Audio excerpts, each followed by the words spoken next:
রবীন্দ্রনাথ ঠাকুরের লেখা ডাকাত গল্পটি আজ আমি আপনাদের সামনে পাঠ করে শোনাব। গুপ্তিপাড়ার বিশ্বম্বর বাবু পালকি চড়ে চলেছেন সপ্তগ্রামে। ফাল্গুন মাস, কিন্তু এখনো খুব ঠান্ডা। কিছু আগেই প্রায় সপ্তাহ ধরে বৃষ্টি হয়ে গেছে। বিশ্বম্বর বাবুর গায়ে এক মোটা কম্বল। পালকির সঙ্গে চলেছে তার শম্ভু চাকর, হাতে এক লম্বা লাঠি। পালকির ছাদে ওষুধের বাক্স দড়ি দিয়ে বাঁধা। শম্ভুর গায়ে অদ্ভুত জোর। একবার কুম্ভীরার জঙ্গলে তাকে ভাল্লুকে ধরেছিল। সঙ্গে বন্দুক ছিল না, শুধু কেবল লাঠি নিয়ে ভাল্লুকের সঙ্গে তার যুদ্ধ হলো। শম্ভুর হাতের লাঠি খেয়ে ভাল্লুকের মেরুদণ্ড গেল ভেঙে। তার আর উত্থান শক্তি রইল না। আর একবার শম্ভু বিশ্বম্বর বাবুর সঙ্গে গিয়েছিলেন স্বর্ণগঞ্জে। সেখানে পদ্মা নদীর চরে রান্না চড়াতে হবে। তখন গ্রীষ্মকালের মধ্যাহ্ন। পদ্মার ধারে ছোট ছোট ঝাউ গাছের জঙ্গল। উনান ধরানো চাই। দা দিয়ে শম্ভু ঝাউ ডাল কেটে আঁটি বাঁধল। অসহ্য রৌদ্র, বড় তৃষ্ণা পেয়েছে। নদীতে শম্ভু জল খেতে গেল। এমন সময় দেখলে এক বাছুরকে ধরেছে কুমিরে। শম্ভু এক লাফে জলে পড়ে কুমিরের পিঠে চড়ে বসল।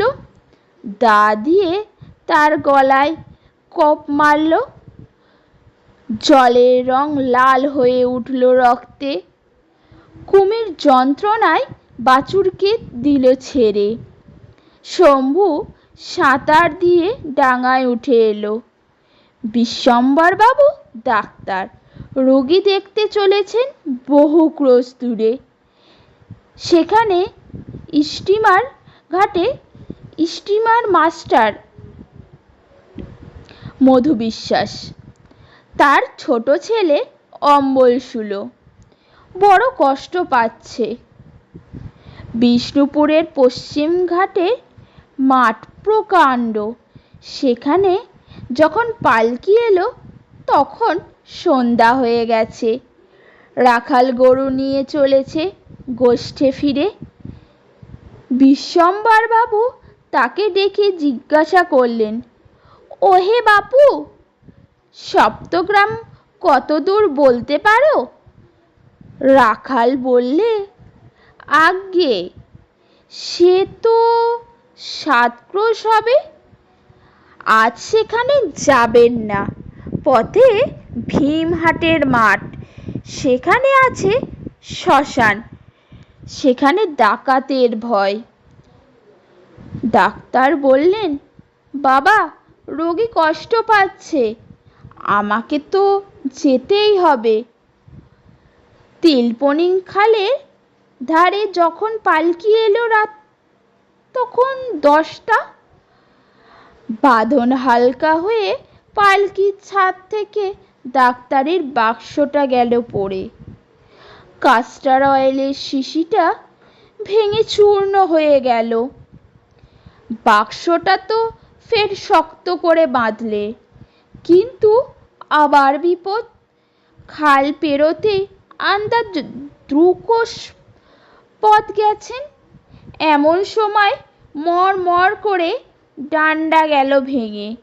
পালকিটা পড়ল মাটিতে।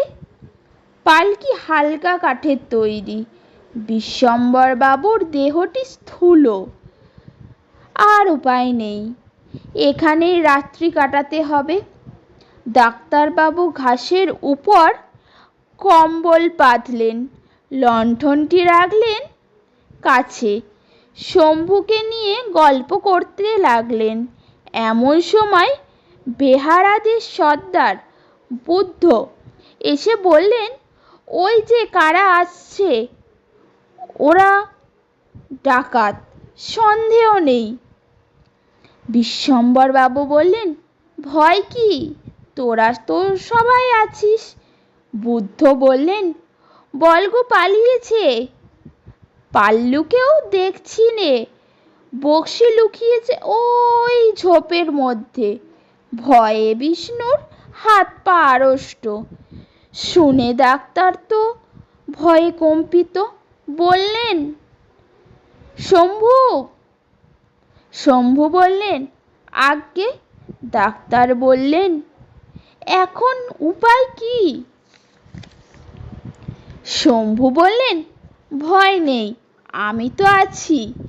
ডাক্তার বললেন, ওরা যে 5 জন।